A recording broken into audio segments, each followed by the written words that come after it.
like we're just in time for the celebration. No, it's not the 4th of July or Decoration Day.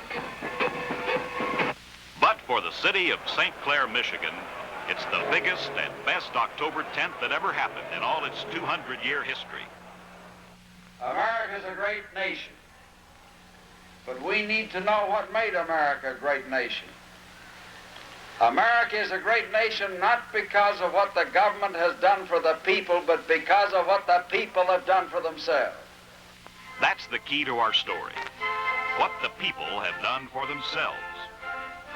What the people of St. Clair, Michigan have done is simply build a whole new town. I know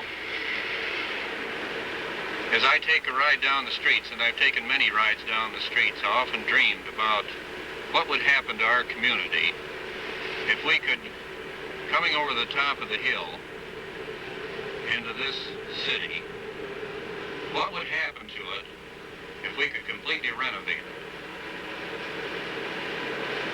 The stimulation it would make as far as additional taxes to our community to stabilize our tax base, the stimulus it would make to additional business for our community, the beautification to get rid of some of the buildings that had, many of which had outlived their usefulness.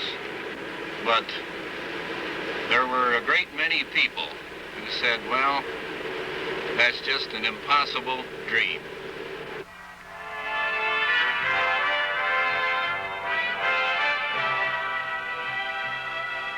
The St. Clair of the 1960s was described by many as quaint, which concerned city fathers interpreted as dying. Many stores had closed their doors, and what should have been a beautiful view of the St. Clair River had been blocked for years by decaying waterfront structures. It would have been easy to let the town continue its slide toward economic death. Except here, as in most towns, there were concerned individuals, like those who began attending early morning breakfast at the St. Clair Inn to discuss the plight of their community. Sponsor of the breakfast forums was innkeeper Creighton Holden. And if we build a magnet here, if we have boardwalks the length of this beautiful river, if we build a beautiful shopping center with atmospheric stores, we can build that kind of a place here. I know that that's the dedication of most people. And so it started and grew. Merchants, bankers, city officials, educators met and talked and decided to act. A consulting firm was hired and returned a tough recommendation. Rip out the downtown area and start all over. The target area was the entire downtown part of St. Clair, 46 acres, 9 blocks long and 2 blocks deep. This recommendation was not universally popular. John Coburn was mayor of St. Clair in 1962 when the early redevelopment decisions were being made.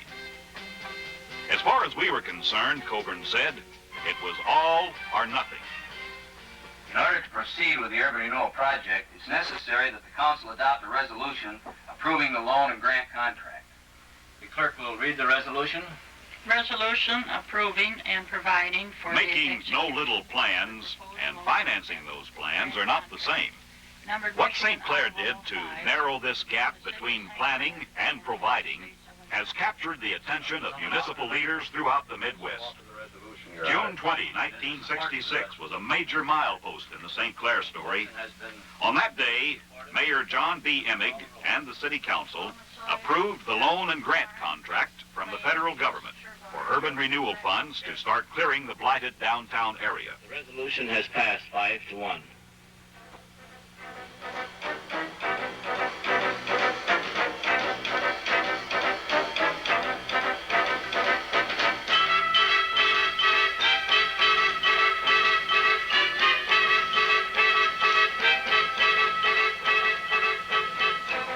At the same time the request was made for urban renewal funds, 56 of the local citizens formed the St. Clair Progress Corporation, a non-profit organization which would tackle the redevelopment program.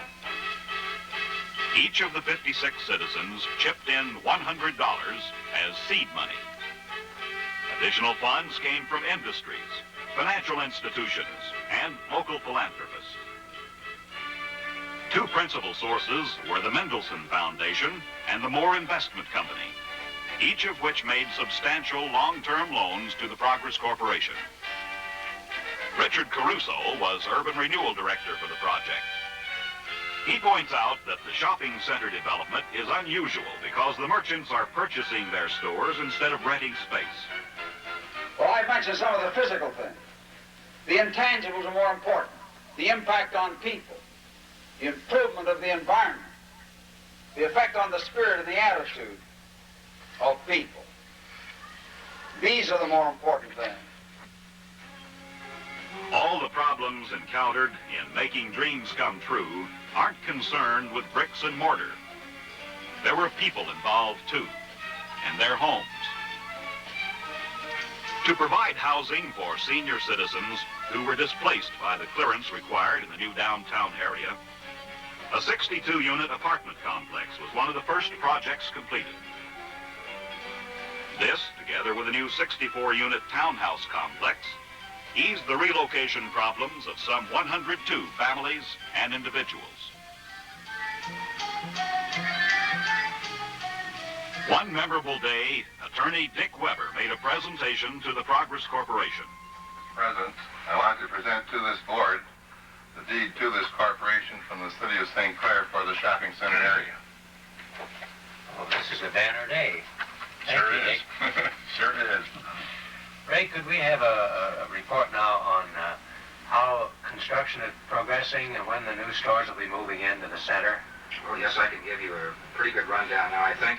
Ray Galeen, manager of the Progress Corporation, and Bank President Frank Moore have both been cited by the Small Business Administration for outstanding services to the community.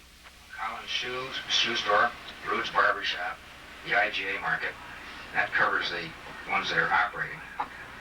The new Kroger Market, the sales area will be ready to accept fixtures.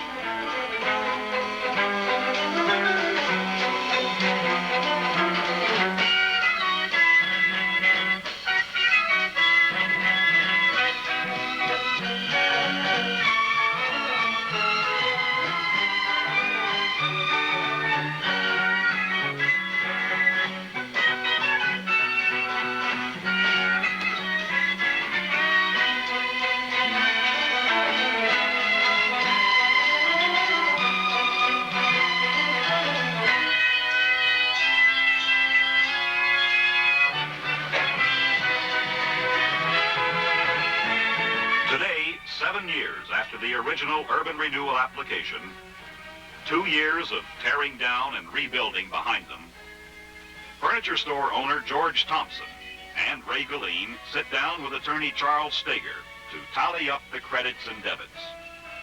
George's grand opening is just a few days away.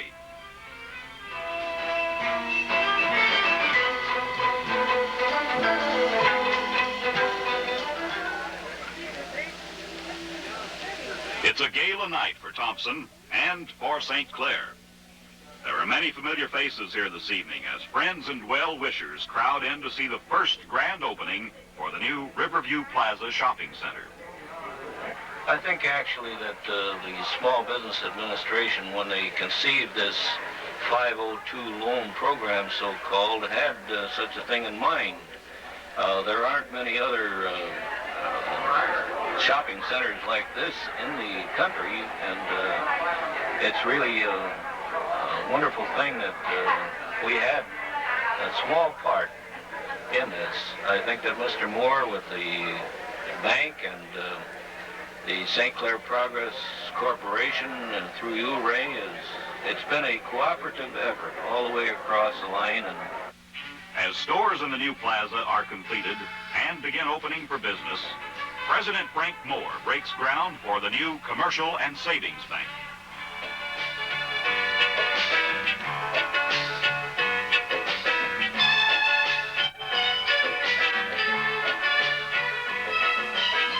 St. Clair's master plan also included provisions for a modern, new transient mooring facility with accommodations and servicing facilities for more than 100 boats.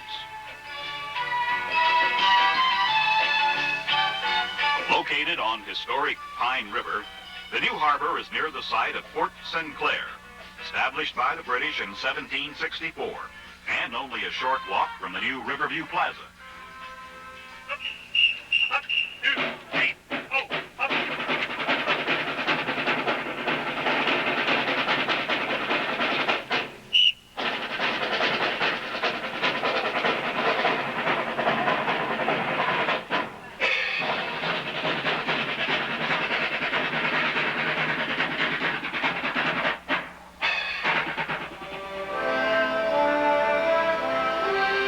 Today, 206 years after Patrick Sinclair built his fort, power and sailboats from up and down the St. Clair River gather to help celebrate the opening of the new $750,000 facility.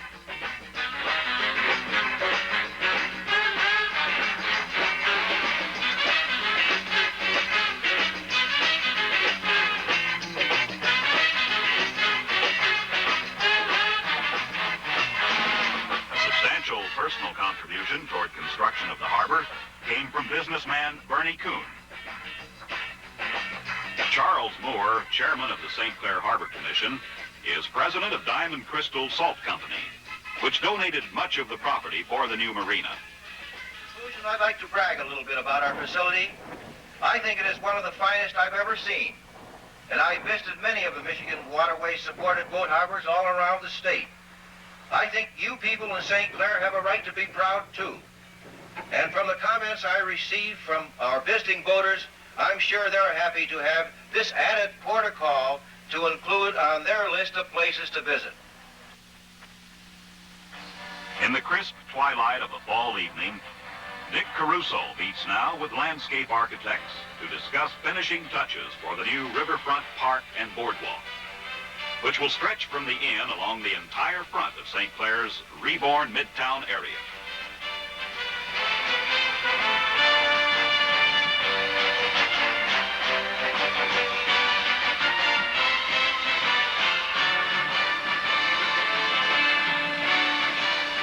Utilizing fill dirt from construction of the marina, the blocks-long riverfront is prepared for its grass, trees, and new promenade, which will be lighted by gas lamps.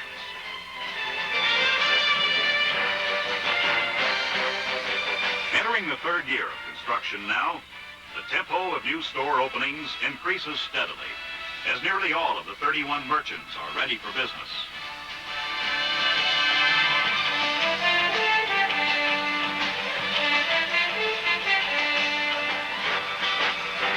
One of the last old landmarks to come down was Bernie Kuhn's automobile agency and garage at the corner of Highway 29 and Clinton Avenue.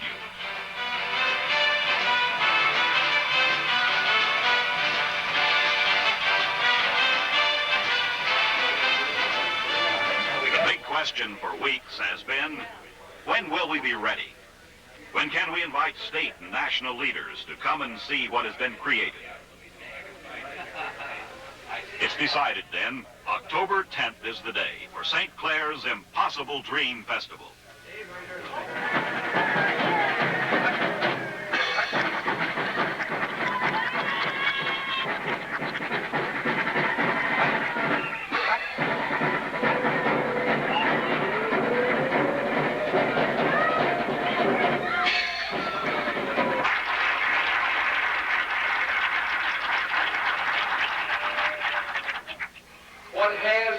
Here is a demonstration of what concerned and interested citizens and public officials at the local level, at the state level, and at the national level can do if they have an idea and an ideal.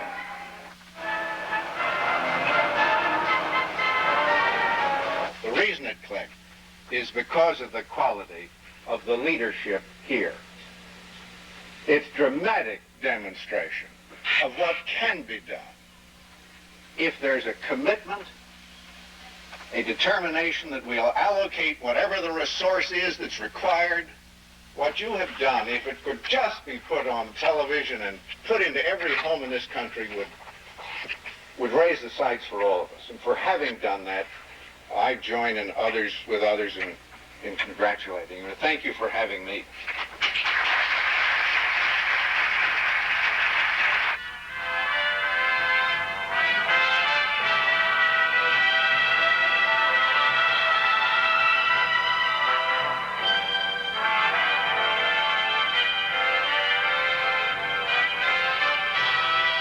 St. Clair, Michigan's impossible dream has come true, but not without months and years of trial and tribulation.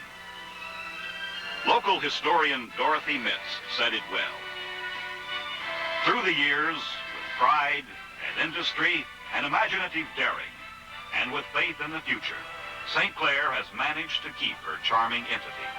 The facelifting of her old downtown business section, instead of breaking the spell, accentuates her charm, adding to her personality and ensuring her continued prestige.